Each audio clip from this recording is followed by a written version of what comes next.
Hi, my name is Amber Ramirez, and today I'll be speaking to you about my sports analysis for volleyball. Volleyball is an intermittent sport played 6 versus 6 on an 18 by 9 meter court. Normally, they typically the roster have about 12 to 15 players, which allows for strategic substitutions or role specializations. The games are normally best out of five, usually played to 25 points. However, for whatever reason, if it's 24 to 25, you want to win by two. The sport is characterized like a ATP PCR dominant physiological profile. We see that the athletes perform frequent jumps, rapid change of direction, short accelerations, lateral shuffling, defensive floor contact, and we have the positions are grouped into hitters, so outside, opposite, middle. Then the setters, which coordinate the offense, defensive specialists like the libero, which have contrasting jerseys, and then they have unlimited back row substitutions. And altogether, the structural and positional elements create the sports defined by explosive power, precision, and then rapid tactical decision making. Going into physiological demands, we have that physiological demands. Volleyball is mainly powered by the ATP PC system, meaning energy comes from short bursts of maximum effort. Rallies last about 7 to 8 seconds, which is around 19 seconds of rest. So athletes must repeatedly produce explosive actions like jumps, hits, blocks. I will say that athletes perform frequent high intensity movements such as jumps, hits, blocks, digs, rapid accelerations, and then quick change of directions.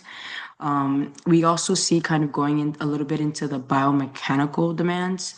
We see that normally it's dominated by vertical and horizontal force production, which allows repeatedly transitions from approach jumps into explosive jumps from attacking and blocking. We see that blocking requires quick lateral movement along the net, followed by an immediate vertical jump. What's also extremely important are the landing mechanics, which are a major biomechanical demand. We see that landing is extremely critical because player must be able to absorb high forces safely, and poor landing mechanics can actually lead to injuries like the ankle sprain or knee issues. And of course, defensively, athletes need to stay low. They need to be able to react, which is, mainly for the libero, but they need to be able to react quickly using lateral shuffles and rapid change of direction. And then since we're gonna already spoke a little bit about the injuries, common injuries are the ankle sprain, which they're 28.9%. The knee is at 14.5, shoulder injuries at 10%, low back pain at 8.5, hand and finger injuries at 7, Achilles lower leg 4.5, and then foot toe injuries at 2%. We have positional demands, which I didn't know, but it was this thing called high intensity movements, HIM, which is basically explosive volleyball actions.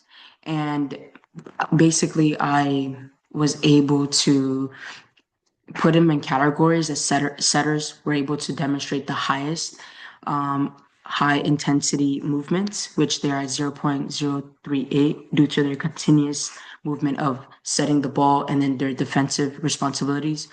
Surprisingly, I didn't know at first, but liberals are actually at the lowest where they're 0.015. But of course, taking a look at it, then you realize that since they don't do a lot of jumping and they rely instead on lateral shuffling and floor contact, and of course defensive coverage, the I will say that what's this thing called? The numbers, they tend to make sense. Then we have the outside hitters. They perform moderately high HIM volume at 0.031 because they are combining attacking, blocking, and then frequent defensive digging. While the middle blockers, they're similarly high as them as well. They're at 0.037 because of the repeated block jumps and then their rapid lateral displacement along the net. Moving on into the high speed running, I will say that volleyball they rarely ever reach like maximum sprinting just because the court is too small for any full length acceleration. However, most of the movements do occur from 1 to 6 meters. So the athletes rely a lot of quick acceleration instead of top speed. However, sprint training is still extremely important for volleyball players because it does improve their jump power, their acceleration, and it does help prevent injuries. Going into the workout, I chose multi-directional change of direction. I chose acceleration, and then I also chose speed endurance. Speaking a little bit about multi-direction, I chose the T drill and then the 5-10-5 pro agility drill. For the T drill, I decided the metrics to be 2.5, 2.5, and then 5 yards, meaning the 5 yards being the bottom of the T. For workout two acceleration, I decided to do banded resistance sprints where they're accelerating for 5 meters. Then they have unresistant sprints, then accelerating 10 meters. Banded resistance side shuffle, they're going to be shuffling 5 meters. And then they're going to have a kneel to sprint laterally where they're also accelerating 5 meters. Going into workout three, I also chose the 5-10-5 pro agility drill where they're going to be at 75%, where basically it's pretty self-explanatory. They're going to be doing 4 reps each direction. It's a total of 8 rounds. Then I'm going to have them do volleyball suicide 8 reps, and then flying 20s at 75%, 4 to 6 reps. And of course, 4 to 6 really depends on the numbers that they're getting, of course. And I also chose to put the flying 20s at the end just because I wanted to get more of the complex, I would say the complex movements out of the way. I feel like 5-10-5 and the volleyball are a little bit higher demands than the flying 20s. And these are my references, and that is it. Thank you.